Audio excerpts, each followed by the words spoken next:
Bonsoir. Bonsoir. J'ai reçu un mail d'une personne qui cherche à savoir quelles sont actuellement les possibilités d'obtenir une initiation, en l'occurrence dans le cadre de l'islam. Il doit y avoir encore certaines possibilités, parce que ça n'est pas épuisé tout ça, mais simplement ce qu'il faut savoir, c'est qu'il faut souvent participer à tout un mouvement social, parce qu'il faut s'encadrer là dans une zaouia, et après il y a toujours tout un mouvement collectif qui se fait, qui peut plaire ou déplaire. Alors il faut réussir à surmonter la difficulté là.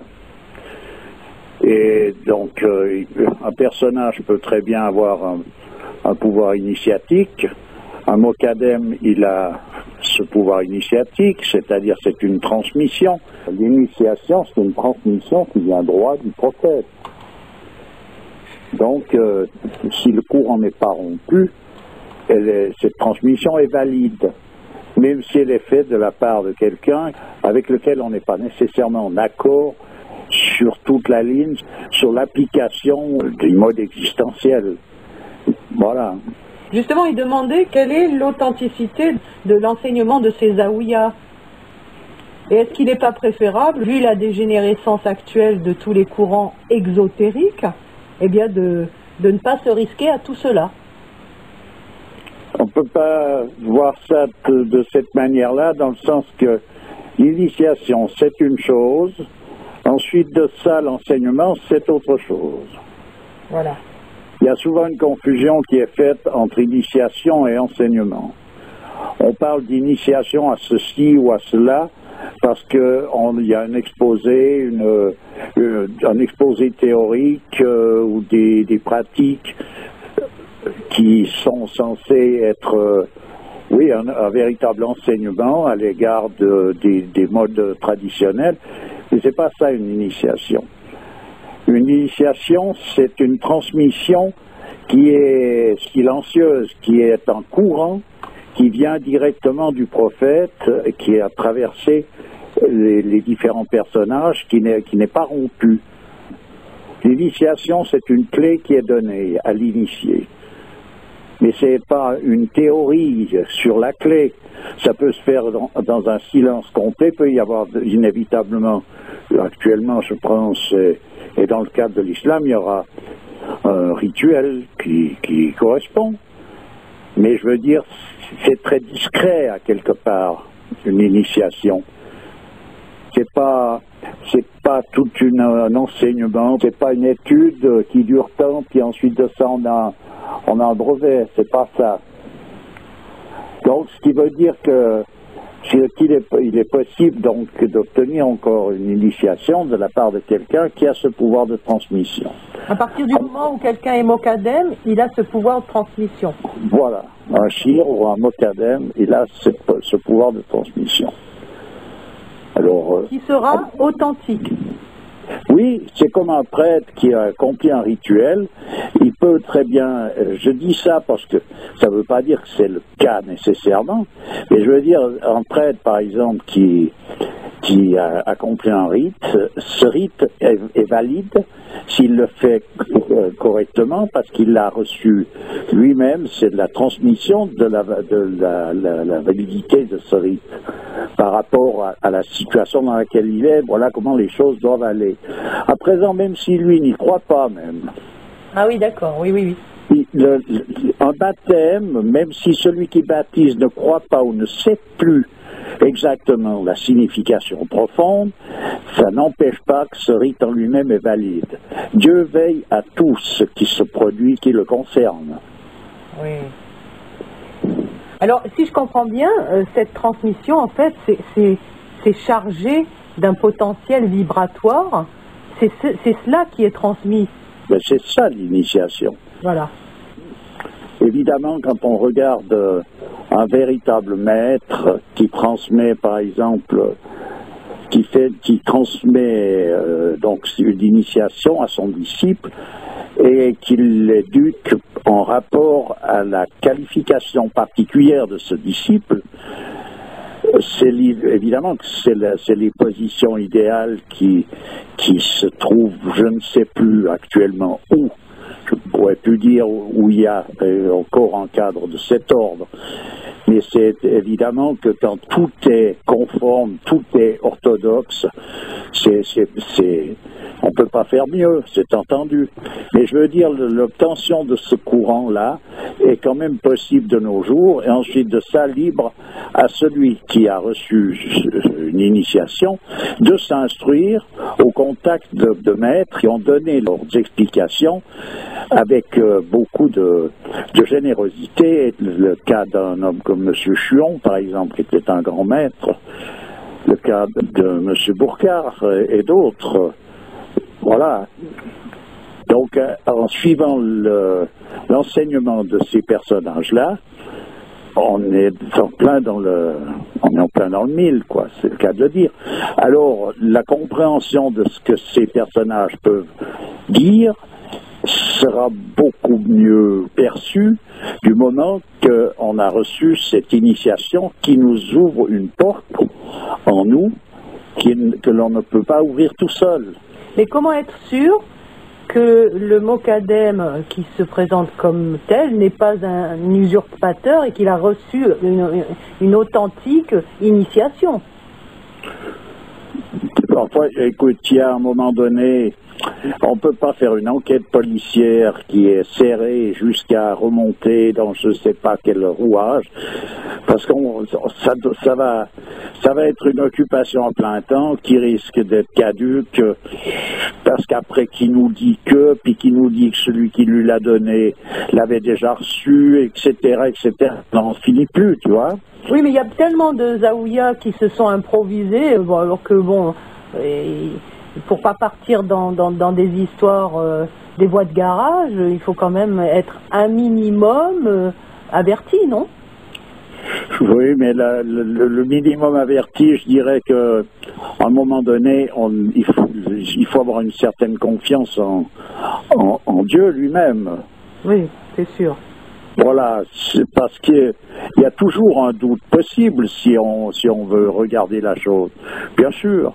Mais là, en l'occurrence, il faut quand même avoir une certaine confiance, et il y a quand même ces usurpateurs, c'est en général des gens qui cherchent à spéculer là-dessus, soit sur le plan financier, soit sur le plan d'espèce de prosélytisme. Ça se remarque quand même bien, l'aspect grossier de ces usurpations est quand même relativement visible. Bon, ça devient de plus en plus pointu avec le New Age, mais enfin, je sais qu'il existe quand même certaines Zaouïas qui ont déjà quelques temps d'exercice, où il y a des personnages qu'on voit bien que c'est quand même des gens sérieux. Ouais. Et après, ce que je dis, ce qui peut heurter, ça peut être la vie sociale. La vie sociale, parce qu'il y a des personnages qui sont plus intransigeants sur telle chose, ou qui sont... Il faut côtoyer tout un monde, et il faut être disposé à cela, quoi. Ben, il faut se disposer, parce qu'être disposé comme ça spontanément, on l'est pas nécessairement. Ouais. Donc il faut se disposer à participer à un mouvement social qui n'est pas nécessairement ce que l'on aurait recherché absolument, mais qui n'est pas quelque chose non plus qui est en contradiction avec la tradition. Et il y a une certaine soumission à avoir par rapport justement à, pas même nécessairement à un personnage en particulier, mais aux exigences que peut avoir une Zaouïa, c'est avoir comme une obéissance à Dieu que de participer à une collectivité qui va dans la direction justement que l'on cherche en somme. Voilà, tout à fait. Alors bon, il y a des gens qui peuvent pas du tout parce que bon, ils sont trop sauvages ou trop électrons libres, on va dire, donc ils sont pas du tout adaptés à ce genre de vie communautaire d'une certaine manière. C'est vrai, mais par contre, c'est là où il y aurait souvent, disons, certains... Surpasser, tu veux dire? Oui, ça vaut la peine de faire l'effort de dépasser ce genre d'embarras pour justement, c'est une manière de se détacher de nos propres désirs, de nos propres habitudes, limitations de tout ordre. Oui, c'est sûr. Voilà. Mais je pense que... Oui, c'est évident, on doit y gagner quelque chose au final, hein, c'est clair. De toute manière. Après, ça dépend de la nature du personnage. Parce qu'évidemment, je vois bien ce qui se produit actuellement.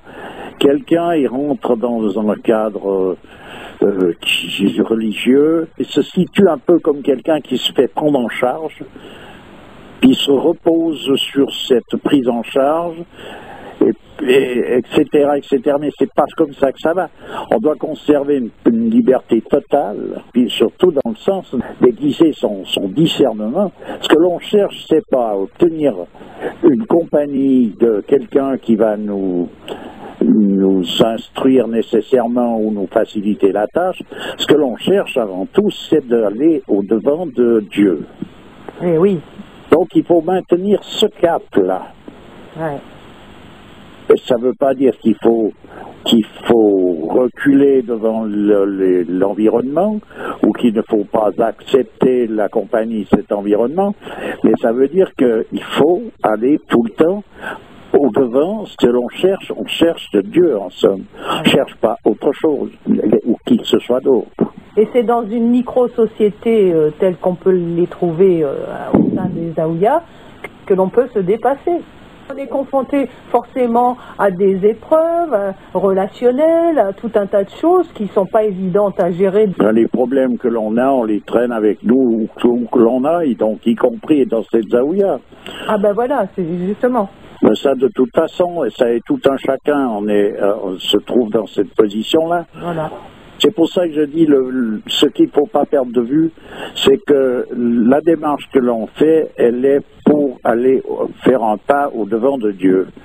Parce que c'est lui qu'on leur veut rencontrer.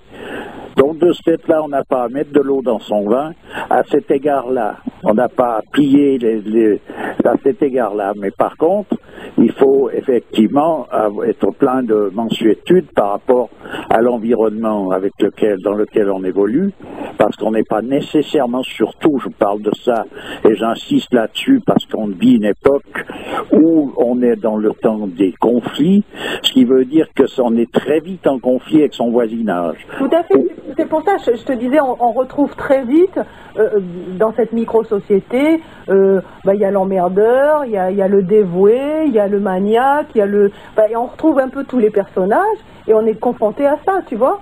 Bien sûr, mais il ne faut pas s'occuper de ça, voilà. Voilà. On n'est pas, si on va dans une Zaouïa, c'est pour vivre, en tout cas, ce qui correspond à l'approche de Dieu. Donc il y a tout un mouvement qui est intéressant en lui-même sur le plan d'une instruction, dans le sens que de rester, par exemple, le dikr est une instruction. Le dikr. Oui, c'est une instruction, même si ça n'est pas des explications universitaires, c'est une instruction qui va bien au-delà des explications universitaires. Oui.